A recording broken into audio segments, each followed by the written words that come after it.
Halo dan salam sejahtera untuk kita semua. Pertama-tama adalah kita panjatkan puji dan syukur kita kehadirat Tuhan Yang Maha Esa, sebab karena berkat rahmat-Nya lah kita dapat kembali berkumpul bersama pada debat bahasa Indonesia kali ini, walaupun secara online atau secara daring ya. Baik, perkenalkan saudara-saudara, nama saya Daniel Afonso, saya dari kelas 10 IPA 3, di absen 8, dan pada kali ini dari kelompok khas sebagai tim oposisi, dan sekaligus sebagai pembicara pertama bersama dengan kedua rekan saya sebagai pembicara kedua dan ketiga, dan diantaranya yaitu... Perkenalkan, nama saya Leo Soing alias Winnie. Saya dari tim oposisi. Saya Kim dari 10 MIPA 3, absen 15.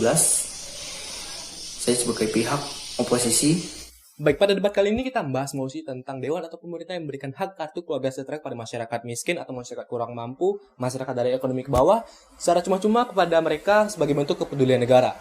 Baik, izinkan saya sebagai pembicara pertama untuk menyampaikan argumen saya terkait mosi ini. Jadi pertama-tama alangkah baiknya kita ketahui dulu bahwa kartu keluarga sejahtera merupakan program yang diberikan oleh pemerintah dalam masa pandemi krisis seperti ini dalam menyalurkan dana bantuan sosial pada masyarakat yang kurang mampu tersebut. Karena kita ketahui banyak dari mereka yang di PHK, banyak dari mereka yang kehilangan pekerjaannya, sehingga tentu saja menyebabkan ekonomi mereka menjadi menurun dan juga mengharapkan bantuan dari pemerintah. Bantuan ini bisa saja berupa uang tunai maupun uang non-tunai yang bisa berupa bahan pangan, sembako, ataupun hal lainnya yang dapat berguna untuk menunjang kehidupan mereka dalam masa pandemi seperti ini. Baik, tetapi saya tidak setuju mengenai pemberian kartu keluarga sejahtera ini kepada masyarakat miskin secara cuma-cuma begitu saja.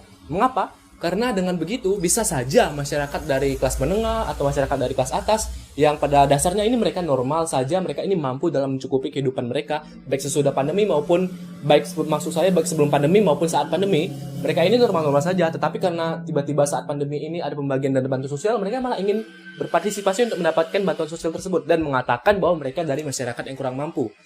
Nah, oleh karena itu, sebaiknya untuk contoh dan juga buktinya sudah tersebar luas di internet maupun di media sosial lainnya.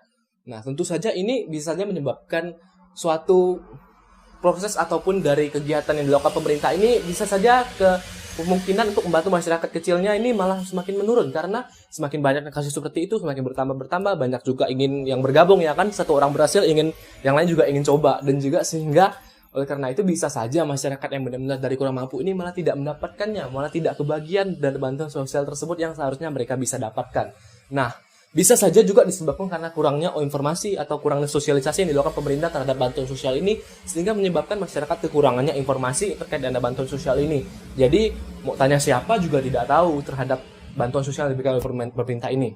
Jadi dan juga ini ditegaskan sebagai bentuk kepedulian negara terhadap masyarakat miskin. Ya, kita ketahui bahwa sebagian besar dari pemerintah memang sangat peduli kepada rakyat sehingga mengeluarkan program seperti ini. Tetapi juga jangan lupa ada beberapa oknum-oknum yang tidak bertanggung jawab yang melakukan kecurangan, melakukan korupsi terhadap dana bantuan sosial ini. Seperti beberapa waktu yang lalu kita ketahui bahwa di Indonesia terjadi kasus korupsi dana bantuan sosial yang dilakukan pejabat negara, dan salah satunya dilakukan oleh Menteri Sosial yang dulunya menjabat. Dan ini hanya suatu menimbulkan pertanyaan, kenapa mereka tidak melakukan tersebut? Padahal masyarakat miskin ini benar-benar sangat sengsara dalam masa pandemi seperti ini. Bukannya mensejahterakan rakyat, tapi mereka menyengsarakan rakyat. Ya, itu mungkin kata kasarnya seperti itu. Baik, oleh karena itu kesimpulan yang saya dapat ini bahwa saya tetap mendukung bahwa pemberian dana bantuan sosial berupa kartu keluarga sejahtera ini kepada masyarakat miskin. Tetapi kita harus lebih mempertegas cara maupun prosedurnya, ya ini dan syarat-syarat tentuannya. Bisa saja mengenai surat keterangan tidak mampu dari RT atau RW setempat atau pejabat daerah lainnya, sehingga dapat memperkuat validitas bahwa dana bantuan sosial ini memang benar tersalurkan ke pihak yang tepat yang benar-benar kurang mampu.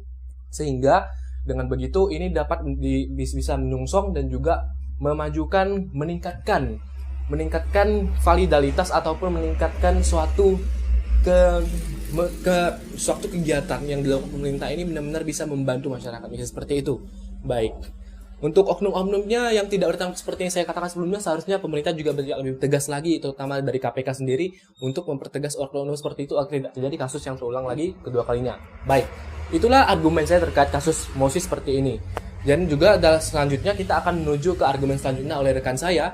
Dan saya ucapkan atas perhatiannya, terima kasih banyak. Saya Daniel Afonso dari 10 IPA 3 sebagai pembicara pertama. Saya akhiri dari argumen saya sampai sini, dan terima kasih.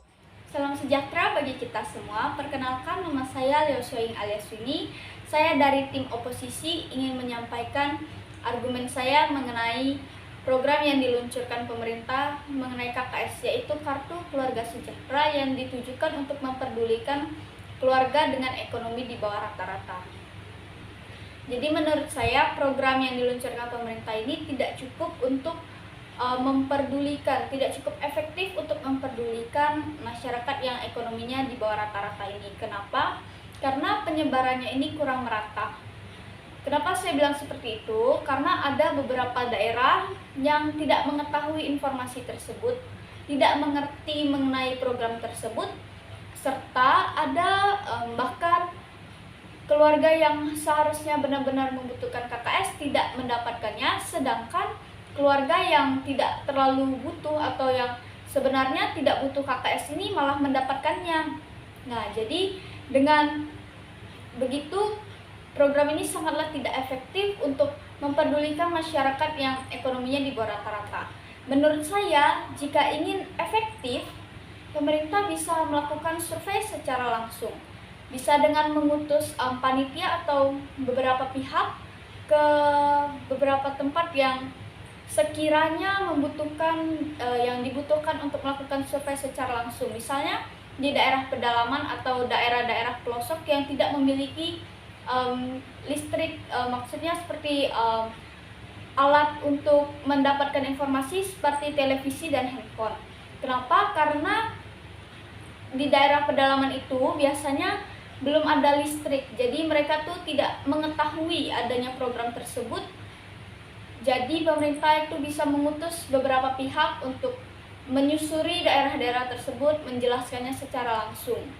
Nah, jadi dengan begitu pemerintah juga bisa menyeleksi untuk mengurangi ketidakadilan seperti yang tadi saya katakan, yaitu keluarga yang seharusnya tidak membutuhkan KKS ini malah mendapatkannya, sedangkan yang benar-benar membutuhkan malah tidak mendapatkannya.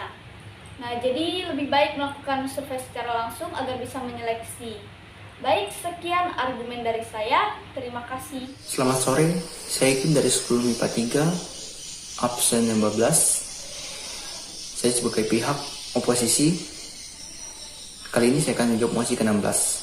Berikut ini pendapat saya. Pemerintahan memberikan kartu keluarga sejahtera atau bisa juga disebut dengan KKS kepada masyarakat yang berekonomi ke bawah. Menurut saya itu kurang efektif karena kebijakan tersebut banyak sekali mengalami masalah seperti pro dan kontra yang timbul akibat kebijakan tersebut, yang tidak luput dari ketidakadilan seperti ketidaksesuaian data-data yang diterima, sehingga dapat menyebabkan salah target dalam pemrograman tersebut. Kurangnya edukasi terhadap tujuan dan kebijakan, sehingga data-data yang diterima kurang maksimal, dan kurangnya sosialisasi dan informasi yang lebih lanjut dalam penyelenggaraan KKS tersebut. Dari hasil penelitian dari wawancara beberapa warga, pendistribusian KKS dianggap tidak merata karena banyaknya warga yang seharusnya mendapatkan KKS tersebut namun tidak mendapatkannya, dan program KKS dianggap gagal untuk sementara ini. Hal ini dikarenakan data-data yang diambil merupakan data-data terdahulu dan datanya tidak diperbaharui lagi.